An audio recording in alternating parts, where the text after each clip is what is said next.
Hello friend, कैसे हो आप सब लोग। आई होप कि आप सब ठीक होगे। माय नेम इज सरस्वती और आज का जो हमारा टॉपिक है फंडामेंटल राइट्स। आज हम जानेंगे कि हमारे मौलिक अधिकार कौन कौन से हैं और मौलिक अधिकारों का संविधान के किस भाग में वर्णन किया गया है और मौलिक जो हमारे मौलिक अधिकार हैं ये हमें किस किस आर्टिकल के अनुसार कौन कौन से अधिकार हमें मिले हुए हैं। देन और इससे पहले जो हमने टॉपिक पढ़े थे वो था प्रस्तावना और हमने सिटीजनशिप के जो टॉपिक थे इनको हमने कंप्लीट कर लिया है।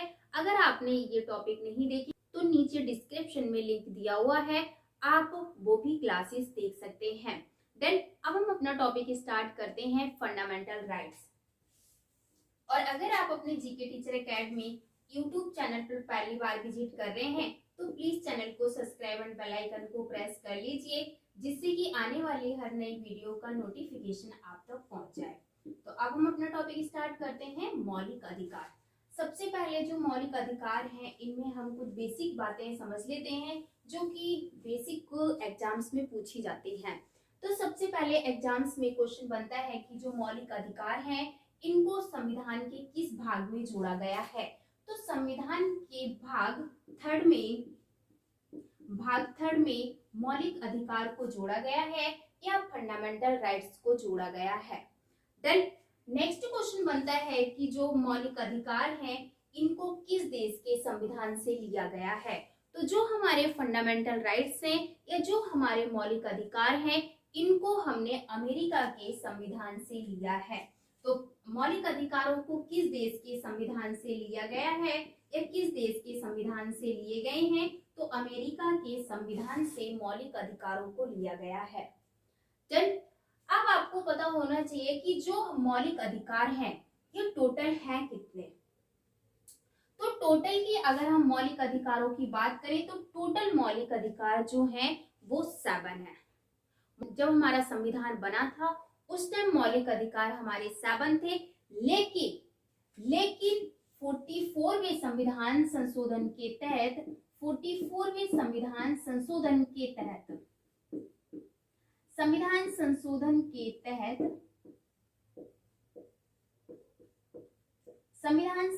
के तहत इसमें से जो हमारा संपत्ति का अधिकार है 44वें संविधान संशोधन के तहत जो संपत्ति का अधिकार था इसको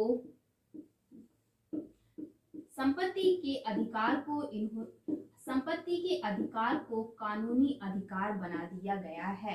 तो टोटल अगर हम मौलिक अधिकारों की बात करें तो टोटल मौलिक अधिकार कितने हैं, तो टोटल मौलिक अधिकार कितने हैं 6 मौलिक अधिकार हैं। तो कितने मौलिक अधिकार हैं, तो 6 मौलिक अधिकार हैं। देन जो हमारा संपत्ति का अधिकार था इसको किस संविधान संशोधन के तहत कानूनी अधिकार बनाया गया है, तो 44वें संविधान संशोधन के तहत इसे संपत्ति के अधिकार को कानूनी अधिकार बना दिया गया है। अब ये हमारा फंडामेंटल राइट्स नहीं है। देन अब हम जानेंगे कि हमारे फंडामेंटल राइट्स कौन कौन से हैं। अब हम बात करेंगे कि मौलिक अधिकार कौन कौन से हैं। तो सबसे पहले अगर मौलिक अधिकार की बात करें तो सबसे पहले जो अधिकार है वह है समानता का अधिकार। हम इसके पहले आर्टिकल और अधिकार के बारे में जान लेते हैं, इसके बाद हम हर आर्टिकल को बारीकी से समझने की कोशिश करेंगे।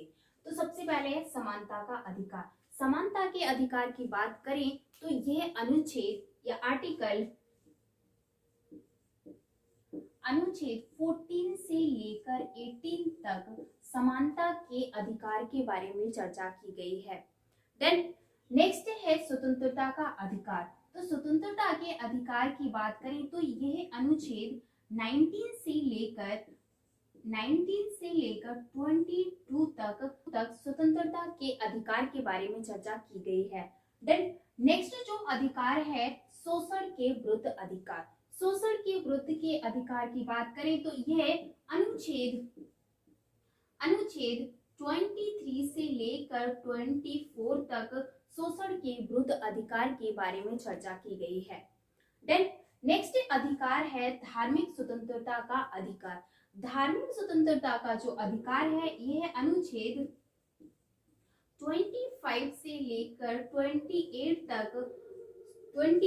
तक धार्मिक स्वतंत्रता के अधिकार के बारे में चर्चा की गई है। देन नेक्स्ट है संस्कृति और शिक्षा संबंधी अधिकार। नेक्स्ट है संस्कृति और शिक्षा संबंधी अधिकार।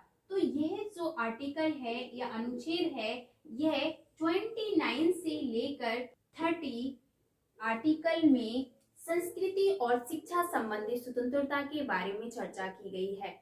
देन नेक्स्ट है संपत्ति का अधिकार। संपत्ति का जो अधिकार है यह अनुच्छेद 31 में है, लेकिन यह अब हमारा मौलिक अधिकार नहीं है। अब ये हमारा कानूनी अधिकार बन चुका है। किस संविधान संशोधन के तहत बना है? तो ये 44वें संविधान संशोधन के तहत 44वें संविधान संशोधन के तहत इसे अब कानूनी अधिकार बना दिया गया है। तो ये अब हमारा मौलिक अधिकार नहीं है। नेक्स्ट है संवैधानिक उपचारों का अधिकार। तो जो संवैधानिक उपचारों का अधिकार है, यह आर्टिकल या अनुच्छेद 32 में संवैधानिक उपचारों के बारे में चर्चा की गई है या संवैधानिक उपचारों के बारे में विवरण किया गया है। तो आज हमने पढ़ा कि जो हमारे मौलिक अधिकार हैं ये कितने हैं। तो मौलिक अधिकार हमारे 6 हैं, लेकिन जब मौलिक अधिकारों को संविधान में जोड़ा गया था उस टाइम 7 मौलिक अधिकार थे, जो कि 44वें संविधान संशोधन के तहत संपत्ति का जो अधिकार था इसको अब कानूनी अधिकार बना दिया गया है। देन वेरी मोस्ट इम्पोर्टेंट है, यहाँ से क्वेश्चन अभी पैट का जो एग्जाम्स हुआ था उसमें पूछा गया था कि जो संपत्ति का अधिकार है ये किस संशोधन के तहत कानूनी अधिकार बनाया गया है। तो 44वें संविधान संशोधन के तहत इसे कानूनी अधिकार बनाया गया है। देन और क्वेश्चन बनता है कि जो मौलिक अधिकार हैं इनको संविधान के किस भाग में जोड़ा गया है। तो संविधान के भाग 3 में मौलिक अधिकारों को जोड़ा गया है। देन नेक्स्ट क्वेश्चन बनता है कि जो मौलिक अधिकार हैं इनको किस देश के संविधान से लिया गया है। तो इनको अमेरिका के संविधान से लिया गया है। देन अब हम देखेंगे कि हमारे एक बार रिवाइज कर लेते हैं कि मौलिक अधिकार हमारे कौन कौन से हैं। तो सबसे पहले है समानता का अधिकार। समानता के अधिकार किस आर्टिकल में दिए गए हैं। तो समानता का जो अधिकार है यह अनुच्छेद 14 से लेकर 18 तक समानता के बारे में चर्चा की गई है। देन नेक्स्ट है हमारा स्वतंत्रता का अधिकार। स्वतंत्रता के अधिकार की बात करें तो आर्टिकल 19 से लेकर आर्टिकल 22 तक स्वतंत्रता के बारे में चर्चा की गई है। देन नेक्स्ट जो हमारा अधिकार है शोषण के विरुद्ध अधिकार। तो जो शोषण के विरुद्ध अधिकार है यह आर्टिकल 23 से लेकर 24 तक शोषण के विरुद्ध अधिकार के बारे में चर्चा की गई है। देन नेक्स्ट जो क्वेश्चन बन सकता है कि जो हमारी धार्मिक स्वतंत्रता का अधिकार है इनका विवरण किन किन आर्टिकल या किन किन अनुच्छेद में किया गया है। तो आर्टिकल 25 से लेकर आर्टिकल 28 तक धार्मिक स्वतंत्रता के अधिकार के बारे में चर्चा की गई है। देन नेक्स्ट क्वेश्चन बन सकता है कि जो संस्कृति और शिक्षा से संबंधित जो अधिकार हैं इनको किस आर्टिकल में जोड़ा गया है या किस आर्टिकल में इनकी चर्चा की गई है। तो आर्टिकल 29 और 30 में जो संस्कृति और शिक्षा संबंधी जो अधिकार हैं उनके बारे में चर्चा की गई है। देन नेक्स्ट जो अधिकार है हमारा संवैधानिक उपचारों का अधिकार, यह आर्टिकल 32 में विवरण किया गया है या 32 में चर्चा की गई है। और जो आर्टिकल 32 है इसे को ही भीमराव अंबेडकर ने संविधान की आत्मा कहा है। तो यहाँ से भी क्वेश्चन बनता है कि किस आर्टिकल को या किस अनुच्छेद को भीमराव अंबेडकर ने संविधान की आत्मा कहा है। तो संविधान की आत्मा अनुच्छेद 32 को कहा जाता है। देन कल की क्लास में हम जो हमारे आर्टिकल्स हैं इनके बारे में डिटेल से जानने की कोशिश करेंगे। तो आज की क्लास में हम इतना ही रखेंगे। मिलते हैं कल की क्लास में, तब तक के लिए आप अपना ध्यान रखना। Bye bye, take care, thank you so much.